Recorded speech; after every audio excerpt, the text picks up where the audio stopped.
Hola, bienvenidos a su canal Historial Criminal. El día de hoy les daré a conocer un caso bastante peculiar y que nos deja un mensaje de cuán importante es no callar, sin importar el tiempo y las circunstancias.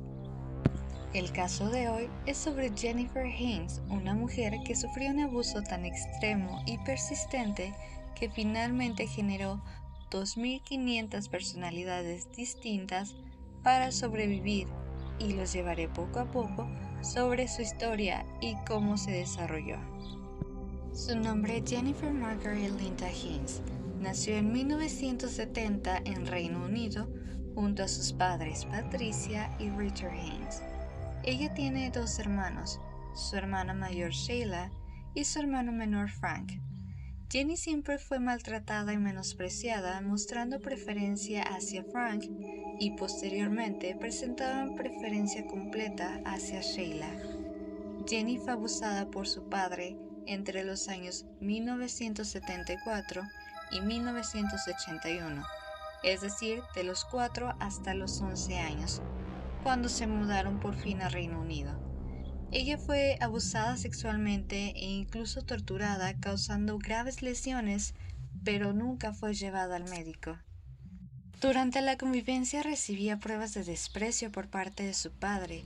Lo que era doloroso era cuando parecía empezar a verla y tratarla como un ser humano, jugando sin intención sexual, platicando de ovnis, un tema común para ambos, y apreciaban dibujos que ella había realizado, pero después la humillaba y denigraba en la siguiente ocasión.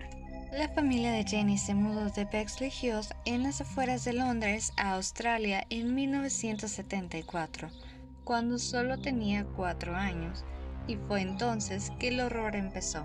Para hacer frente al horror que experimentó durante tanto tiempo, la mente de Jenny creó una táctica extraordinaria al inventar múltiples identidades con el fin de escapar del dolor. Haciendo un paréntesis de esto, les daré a conocer sobre alguna de sus personalidades. La primera personalidad que desarrolló fue la de Symphony, la niña de 4 años que aún vive en su realidad. Mientras que su padre abusaba de ella, en realidad relata que era de Symphony, quien creó otras personalidades para soportar el abuso. Cada una de estas personalidades se encargaba de contener un elemento del abuso. Algunas de las personalidades más importantes para Jenny y que le ayudaron a pasar por todo este proceso fueron las siguientes. Músculos. Un adolescente con estilo del músico británico Billy Idol. Es alto y usa ropa que muestra sus fuertes brazos. Es tranquilo y protector. Volcán. Es muy alto y fuerte y está vestido de cuero negro de arriba abajo. Él también lleva decolorado el cabello rubio. Ricky. Solo tiene 8 años, pero usa un viejo traje gris. Su cabello es corto y de color rojo brillante. Judas. Es bajo con el pelo rojo, lleva pantalones escolares grises lisos y un jersey verde brillante. Linda.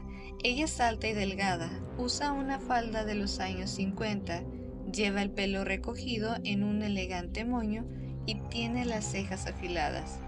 Rick. Usa lentes enormes del mismo tipo que usaba o solía usar su padre. Una noche en 1977, después de atacar a Jenny, Richard le preguntó, ¿crees que Sheila jugaría estos juegos tan bien como tú? Entonces Janet, líder del ejército que protege a su hermana, le rogó que le hiciera ella lo que quisiera, pero no tocara a su hermana jamás. Para 1980, cuando tendría alrededor de 10 años, fue el año que falló el TID. Durante este año dio a luz a un bebé de tan solo 8 meses de gestación, en presencia de su padre. De hecho, después se hizo una investigación con el detective Paul Stamlos y se enteró que estuvo embarazada en al menos 7 veces antes de los 14 años. Ella jamás se dio cuenta, pero cuando hubo esta investigación por fin pudo procesar y enfrentar las pérdidas, se dio cuenta de lo que había pasado e incluso nombró a los bebés. Ahora hablemos un poco sobre la madre. Ella parecía no querer saber nada de lo que sucedía con Jenny. Siempre inventaba explicaciones a su comportamiento, llamando a sus convulsiones desmayos chistosos.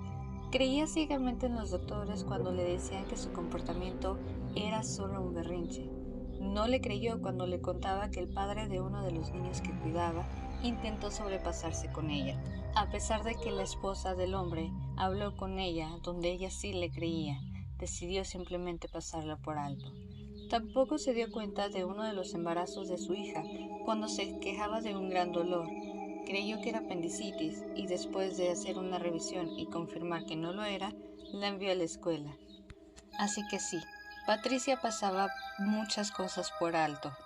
Aunque se mantenía muy atenta a las actividades escolares de sus hijos, no estaba al pendiente de su relación personal. Esto se debe mucho a la manipulación que Richard ejercía en ella desde que comenzaron su noviazgo, y así continuó durante todo el matrimonio.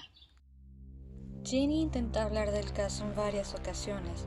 Lo habló con Annie, una miembro de la iglesia, Jasmine, su amiga, quien la apoyó mientras hablaba con los maestros, y su ginecóloga, pero nadie tomó en cuenta lo que decía una niña mentirosa, como la llamaba su papá.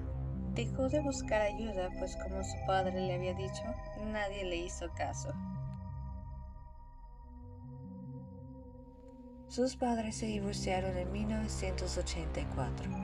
Fue poco después de una pelea pública en un McDonald's cuando su madre expresó el deseo de divorcio. Esto hizo muy feliz a Jenny, pero no contaba con que su padre se volvería más violento contra ella mientras seguían juntos.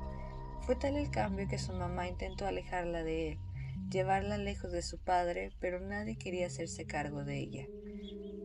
Cuando por fin se divorciaron y llegó el momento de mudarse, Sheila se quedó en Inglaterra con su papá por decisión propia, mientras que Jenny, Frank y su mamá se vieron sin apoyo en Inglaterra y tuvieron que regresar a Australia.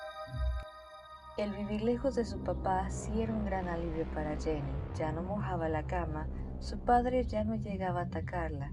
Pero esto no había terminado. Las pesadillas seguían, los flashbacks, dolor crónico, padecimientos de salud, falta de atención médica y el terror a todos los hombres que se le acercaran. Fue para 1996 que Sheila llamó a su madre y a Jenny para pedir ayuda, pues su padre se estaba volviendo violento con ella. Fue en ese momento que se unió el ejército encargado de proteger a Sheila y rompió el acuerdo que tenía con su padre. Por fin se decidió a hablar. La mamá de Jenny no sabía todo el abuso que había sufrido y cuando se enteró, se convirtió en su mayor aliada en la búsqueda de justicia. Jenny y su madre buscaron formas de conseguir una visa de emergencia por abuso sexual para Sheila. Contactaron al Departamento de Inmigración australiano y a los servicios de apoyo de asalto, quienes aconsejaron contactar a la Policía Federal Australiana para poner una denuncia. Pero ahora tenían una serie de problemas, pues su padre no debía enterarse por miedo a represalias contra Sheila. La Policía Federal les informó que no se podía extraditar a una persona por crímenes sexuales y cuando Richard se dio cuenta de su plan de rescate, amenazó con acabar con la vida de Sheila. Jenny renunció al derecho de anonimato que le correspondía como víctima de abuso, todo esto con el objetivo de que su padre pudiera ser identificado. Jenny contó por primera vez todas las atrocidades que había sufrido durante su niñez, pero no para poder ella hacer su denuncia, sino como soporte de Sheila. Además de que Jenny recibió las indicaciones de no contarle estos abusos ni a su hermana ni a su madre, y debía seguir en contacto con su padre. Además de todo esto, se le comentó a Jenny que los abusos que sufrió en Australia no estaban condenados, ya que no habían sucedido en Reino Unido. Se le ofreció consejería, apoyo y terapia, pero el enfoque nunca fue sanarla y ayudar a Jenny, sino ayudar a reunir información para poder ayudar a Sheila y sacarla del techo de su padre. Desafortunadamente, muchos de los especialistas no le creían todas las horribles cosas que pasaron durante su infancia. Unos meses después de iniciar por la lucha, se logró que Sheila fuera con su mamá. Al paso de otros meses, la policía se puso en contacto para informar del arresto del padre. Les aclararon que solamente sería enjuiciado por 11 ofensas contra Sheila y 4 contra Jenny. Durante el primer juicio también se le ofreció un acuerdo a Richard que Sheila aceptó de inmediato, pero Jenny necesitaba saber un poco más de información para poder tomar esa decisión. Después de presionar, ya que no le querían dar estos datos, por fin se le mencionó que sería juzgado por 9 de los 11 cargos y solamente sería juzgado por los cargos en contra de Sheila, ninguno por ella. Jenny de inmediato rechazó el trato y un juez la llamó egoísta. A pesar de que Jenny rechazó el acuerdo, en 1997 Richard Haynes fue declarado no culpable contra los cargos de su hija Jenny, y aunque fue sentenciado por 9 años en prisión, públicamente era no culpable.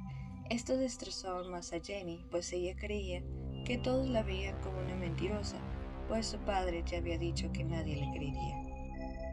Jenny quería seguir luchando, pero entonces recibió una carta de Sheila donde le decía no haberle creído que su padre había abusado de ella y que si su padre llegaba a ser acusado de ofensas en contra de Jenny, ella testificaría a favor de su padre. Después de esto, Jenny se mantuvo en constante terapia, algunos estudios y un terrible grupo de apoyos del cual recibió insistencia de mantener contacto con su padre y superar el pasado. Debido a toda insistencia, Jenny le envió una carta a su padre en prisión y este respondió agradeciendo la carta y disculpándose por lo que había hecho. Él no llegó a dar detalles de lo cual se arrepentía, pero Jenny le llamó de nuevo para su cumpleaños y por primera vez la llamó por su nombre, y como buen manipulador jugó al padre perfecto. Richard Haynes fue puesto en libertad aunque aún le faltaban 3 de sus 9 años. Fue liberado por buen comportamiento y porque mostraba respeto y compasión. Le dijo a Jenny todo lo que ella quería escuchar sin admitir los detalles, y Jenny cayó en su engaño e incluso lo invitó a Australia un par de semanas a que se quedara en un hotel cercano. Richard aceptó de inmediato y fue, pero no para quedarse en un hotel, sino en casa de Jenny, con la fachada de un padre perfecto, que duró tan solo 2 meses cuando consiguió una visa de padre contribuyente. Pero la visa no duró mucho para Richard, pues llegó el Departamento de Migración y Policía Australiana a la casa de Jenny y lo dejó bajo arresto por no admitir historial criminal en Reino Unido, mentir y romper leyes australianas. Aunque Jenny y su madre fueron sospechosas de coludir con él, siendo obligado a quedarse en casa de su hija hasta resolver la situación. Aprovechándose del trauma y congelamiento al que Jenny estaba sometida, Richard abusó de nuevo, y el abogado de Richard le sugirió una visa de matrimonio para quedarse en Australia. Como si nada hubiera pasado, le propuso matrimonio a su ex esposa, quien asombrosamente aceptó. Pero al llegar a inmigración, la madre confesó y dijo ya no querer ayudarlo, por lo que fue arrestado de nuevo y deportado no por crímenes sexuales, sino ahora por una visa ilegal. Jenny sentía la necesidad de seguir luchando por justicia, así que finalmente consiguió contactar al detective Rod Messer, quien realmente la escuchó y se interesó por su historia. Al final de toda la historia contada, Jenny, algo temerosa de su reacción, le confesó: «Tengo trastorno de personalidad múltiple». Rod sonrió y contestó: «Esto de hecho incrementa tu credibilidad como testigo». Se inició todo un proceso para finalmente hacer justicia por Jenny. Después de esto, Richard fue extraditado de Darlington, en el noreste de Inglaterra, en 2017, donde había cumplido una condena de 6 años por otro delito. El juicio inició en marzo del 2019, donde Jenny se enfrentó a su padre para poder presentar pruebas en contra de él. Esto lo hizo a través de sus personalidades, incluida Symphony, la niña de 4 años. A Jenny se le permitió que 6 de sus personalidades testificaran en contra de su padre. A través de estas personalidades pudo proporcionar evidencia detallada de cada delito ante la corte. Durante el juicio, Jenny hizo varias declaraciones. Dijo que la primera vez que entró a la corte, se sentó, hizo el juramento y luego de un par de horas después sintió cómo regresaba a su cuerpo. También dijo: «El abuso de mi padre fue planeado, calculado y deliberado, disfrutó cada minuto. También declaró: me escuchó rogarle que se detuviera, me escuchó llorar, vio el dolor y el terror que me estaba infligiendo, vio la sangre y el daño físico que me estaba causando, y al día siguiente decidía hacerlo de nuevo.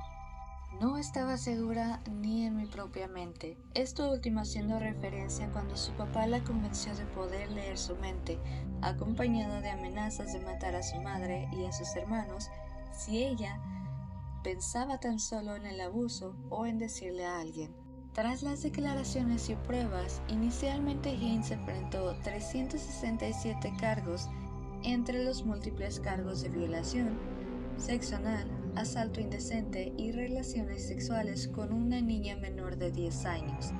Importante mencionar que durante el segundo día de juicio, 2 horas y media después del testimonio de Symphony, su padre cambió la declaración de culpabilidad, aceptando solo 25 cargos. Entonces, cuando fue extraditado de Reino Unido, su culpabilidad era por 367 ofensas. Llevaron a juicio 85. El padre asumió la culpa de 25, pero por lo menos 16 debían tomarse en cuenta, aunque la meta era que por lo menos se aceptaran 25 más. El padre aceptó la culpa una tras una, aunque Richard quiso retirar su declaración, el juez se lo negó. El 16 de septiembre del 2019, Richard Haynes, de 74 años, fue finalmente sentenciado a 45 años de prisión por un tribunal de Sydney. Haynes sufre de mala salud e intenta apelar por su condición médica, pero debe cumplir al menos 33 años antes de ser elegible para la libertad condicional. Jenny denunció el abuso en 2009, pero la investigación policial tardó 10 años en culminar con la condena y el encarcelamiento de Richard Haynes. Jenny pasó su vida estudiando, estudió una maestría y un doctorado en estudios jurídicos y filosofía. Publicó un libro de hecho en septiembre del 2022 llamado The Girl in the Green Dress. Esta es toda la información obtenida del caso. Sin duda, Jenny luchó con todos sus recursos y no se rindió hasta conseguir justicia. Como cada video, me gustaría conocer tu opinión sobre todo este caso. Otro caso que te gustaría conocer, déjame tu comentario. Recuerda que apoyarías mucho a nuestro canal si te suscribes, comentas, le das like y compartes. Gracias por tu apoyo, por ver nuestro video y nos veremos en un nuevo caso por conocer.